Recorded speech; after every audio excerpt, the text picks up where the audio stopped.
Look back on your life. Was there anything you wanted to spend more time on? Do you regret not starting that blog you wanted to write for 5 years? What about rekindling your love for drawing from when you were a kid? Hobbies are things that we enjoy doing. But sometimes these hobbies can do so much more than just provide us with enjoyment. They can even change our entire lives. At least in my life, I know that if it wasn't for one hobby, I would have been in a very different place. I probably would not have gotten into UC Berkeley, graduated from UC Berkeley. I probably would not have been in a job that I really like right now. Maybe I would have been, who knows? All I know is that this hobby taught me so much. It showed me that if I really put heart and effort into something that I enjoyed doing, I could provide value for myself and for the people around me. And you might be asking, what hobby am I referring to? Meditation? Nope, there's actually something else that really changed my life.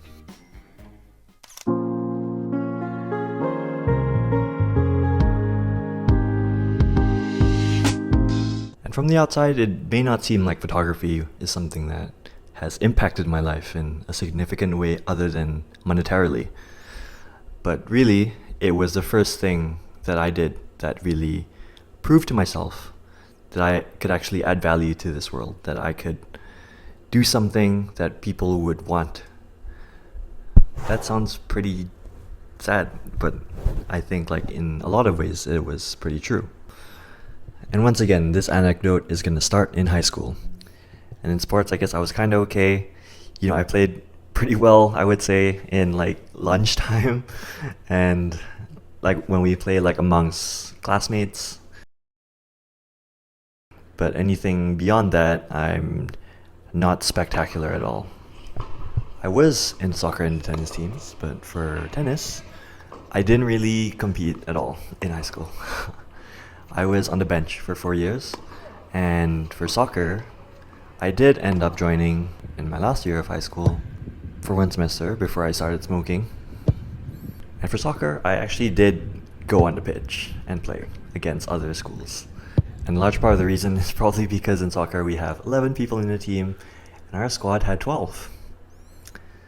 So one substitute, I was that substitute for half the time and the other half I was playing. But anyway, yeah, I did pick up sports and games and basically skills in general, like decently quickly. But I never really excelled at anything to a point where it was sought out after by others. So for much of my youth, I didn't really have a forte. And for most students, I think that's okay. If they focus on their studies, they have something to fall back on. I did not have that. So really, success was a foreign concept to me, whether in academics or whether in extracurricular activities. I never really succeeded. I just always got by, and that was that for probably 18 years of my life. So when did photography come in? I actually was not a photographer in high school. I didn't know how to use a camera back then. I just used my iPhone to take pictures, and here are some pictures that I took in high school. I guess this is the most raw demonstration of my photography before I learned any technical aspects of it. Don't think it was super fantastic. I don't think I had any remarkable talent. And in the military, I had quite a lot of free time when I was at home. And I just kind of had this urge to be useful in life for once. I tried photography. I did some online courses. I watched YouTube videos, tutorials. Anyway, lucky me, my aunt had a bunch of cameras which were really expensive and high quality, just lying around the apartment that she wasn't using. These were like her spare cameras. And so I decided one day that I wanted to try it out. I wanted to see what I could do. And after I completed my 2 years in the military, I decided to go out there and do some paid work for a little bit part-time. I listed my freelance services for weddings, events, birthday parties, whatever I got, I just took. And it was funny, when I posted my services online, I kind of forgot that I did that. And a week or two later, I checked and oh wow, look, there are 2-3 requests for weddings or for birthday parties. And I was so surprised. I'm like, okay, this actually could be a thing. And that was the start of that. I went for my first job. The clients liked the photos. Second job, same thing. And this pattern kept going on, and I really enjoyed myself too, like doing these shoots. And I didn't really mind whatever job it was, like whether it was a kid's birthday, whether it was a wedding. I genuinely like enjoyed being of use to other people, and especially as a photographer, you kind of see people smile and be happy, and it's your job to like document that. And as someone who likes to document memories, as someone who is very sentimental, I just felt like I added a lot of value to the families and the couples who I took photos for. Like, especially if it's a wedding or if it's like a kid's first birthday party. Like, these are things that happen only once in your life. And so I guess in the early stages, I really liked that praise, that sense of being appreciated by other people. And as I said, like in my youth, things like success were kind of foreign to me. And this was like a first taste of what it was like to succeed at something and really be appreciated by others for it.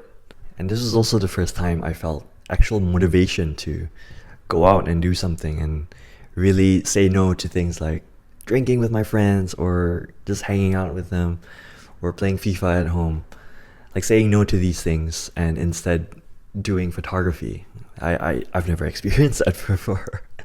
And over time, it really opened my eyes to the fact that, we can really be whoever we want to be. We can develop whatever skills we want to pick up. And starting photography also helped me gain some motivation in other aspects of my life. Like when I saw that there were results coming from my photography, I started going to the gym almost every day. I was drinking protein and I was stuffing myself and eating so much that sometimes I threw up because it was just, I couldn't hold it all down.